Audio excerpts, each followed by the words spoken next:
I had anticipated this class for a year, and finally when the day arrived, I wore these boots.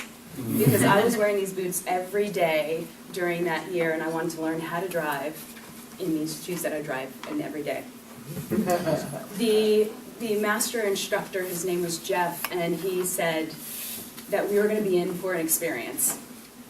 We were going to be on the most technical track in the northern United States, and the reason why it's the most technical track is this needlepoint turn is the sharpest turn that you'll see on the side of the U.S. Also, turns 2 and 3 are called an inverted or an off camber. I don't want to go into the technical details, but you can lose your traction, it's very dangerous, and this is generally where accidents happen. At this moment, I pass this around, at this moment fear came over me because I was thinking the track was going to be an oval shaped, and it was going to go in circles. Now this is a real racetrack, and my life could be on the line. I could lose my life. I felt my face red and flushed and heat coming from it. My armpits were sweating and smelled a little bit. My palms were sweaty, and I don't think I was the only one. The instructor said it's okay because each and every one of you are going to have your own coach when we're on the track. And we're going to assess your skills and your abilities. We're going to see what your capability is, and we're going to push you beyond your capability. And it'll be an experience of your lifetime, an Audi experience. So let's go down to the parking lot and work on some exercises. Before the exercises, he gave us a few pointers that we would utilize through the rest of the class. Number 1, imagine that there's a string tied from the bottom center of the steering wheel all the way to the gas pedal. When you are straight, there's slack, and so you can put your foot on the gas. Although when the steering wheel is turned, the string is taut, and you cannot put your foot on the gas. So, gas when you're going straight. Next, hands at 9 o'clock and 3 o'clock.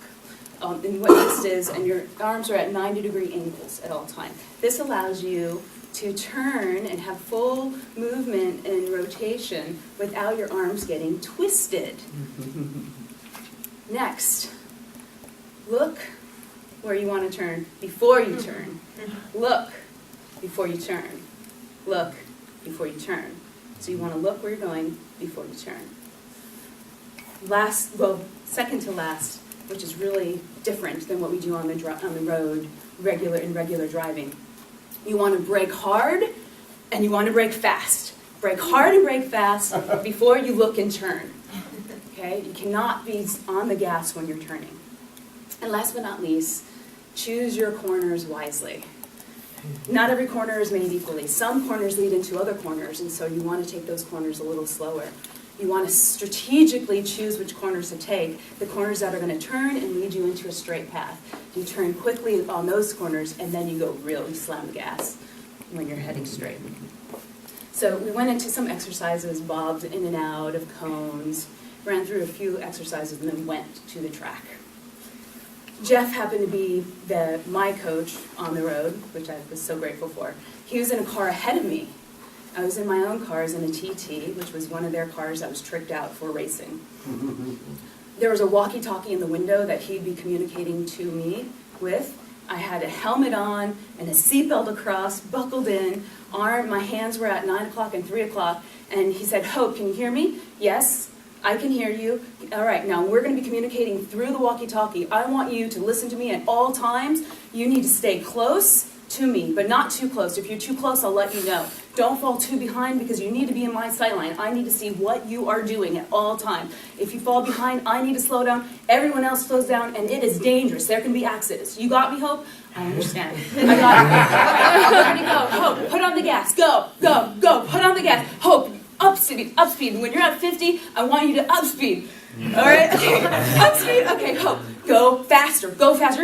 You need to downshift, Hope, downshift, downshift. Okay, downshift. All right, downshift again. Okay, Hope, we're getting ready for a turn. We're getting ready for a turn. I want you to brake, brake, brake as hard as you can. Brake, Hope. All right, you see that flag in the turn? Look at the flag and turn, turn, Hope. Lighten up off the brake, Hope. Lighten up all the brake. Straighten out. Put your foot on the gas, Hope. Put your foot on the gas. Downshift, Hope. Downshift. downshift. Put your foot on the gas. Put your foot on the gas. Okay, Hope, we're coming into the finish line. We're coming into the finish line. Slow down. Put your foot on the gas. Slowly, slowly. Let off. There's pedestrians. And stop. Oh my God. It was like that for 4 hours. He is screaming in my ear. We are synchronized. He and I were succinct.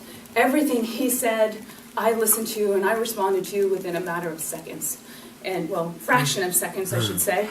I was focused and I was in deep concentration. I didn't have a second to worry about my inabilities and my inexperience. I was in the flow state. And speaking about bliss, this was ultimate bliss. Because I was in the moment and I was present. And there was energy, and there was speed, and there was excitement. Yet there was calm. I could feel my heart beating just normally. And there was silence.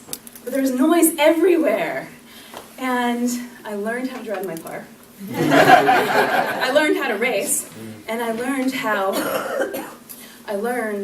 to be in the flow and how to be deep in the flow state. And this is what I seek every day of my life. And I want to be in the flow in all my relationships and all the work I do. And I wish that for each and every one of you. Thank you.